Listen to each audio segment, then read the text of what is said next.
পুরো দুনিয়া দাঁড়িয়ে। তোরে পুরো দুনিয়া জ্বালাতে হবে না, শুধু তুই একটা ঠান্ডা খুঁজে নিয়ে আয়।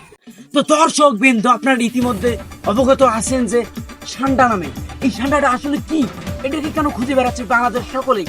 বাবু রে, কিছুদিন সামনে ছিল রাসেল ভাইপার, আমি এখন রাসেল ভাই অস্তিত্ব দেখতে পাইনি। এখন নাকি বেরিয়েছে ঠান্ডা, তুই আমি ঠান্ডা ধরতে পারি, আমার মনে হয়ে যাবে ঠান্ডা।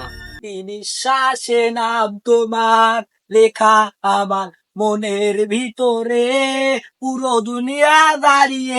তোরে পুরো দুনিয়া জ্বালাতে হবে না, শুধু তুই একটা ঠান্ডা খুঁজে নিয়ে আয়। এরকম ব্যাপার হলো, আমি এক্ষুনি বের করে আনতেছি। জানতা যা। তো কিরে দারলিগা, এখন পারবি না? আর থাম হয়ে গেলি। কিছু না, আমি তো একটু গাইলাম আমার। চল চল চল।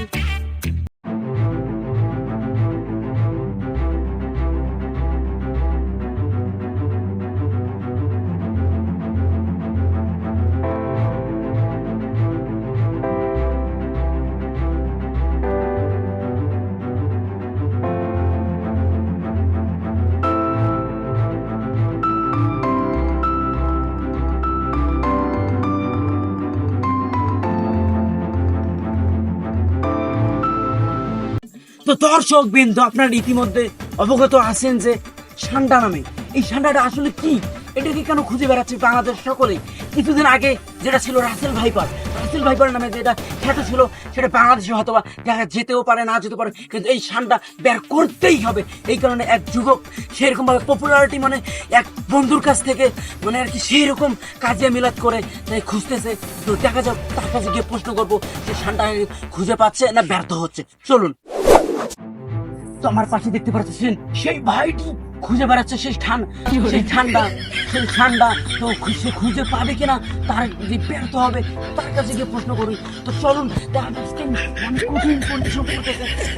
বাবু রে, কিছুদিন সামনে ছিল রাসেল ভাইপার, আমি এখন রাসেল ভাই অস্তিত্ব দেখতে পাইনি। এখন নাকি বেরিয়েছে ঠান্ডা, তুই আমি ঠান্ডা ধরতে পারি, আমার মনে হয়ে যাবে ঠান্ডা।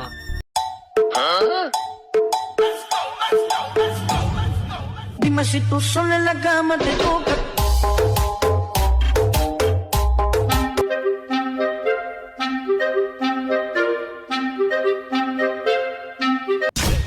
এই তো পেটেছি ঠান্ডা।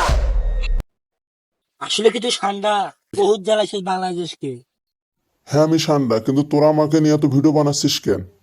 এখন তো আমি তোরে পাইছি, এখন ফেসবুকে যদি তোর নিয়ে একটা রিলস ছাড়ি, তাহলে আমি সেলিব্রিটি হয়ে যাব, আমি ভাইরাল হয়ে যাব। একে তো গুইসার মতো লাগতেছে।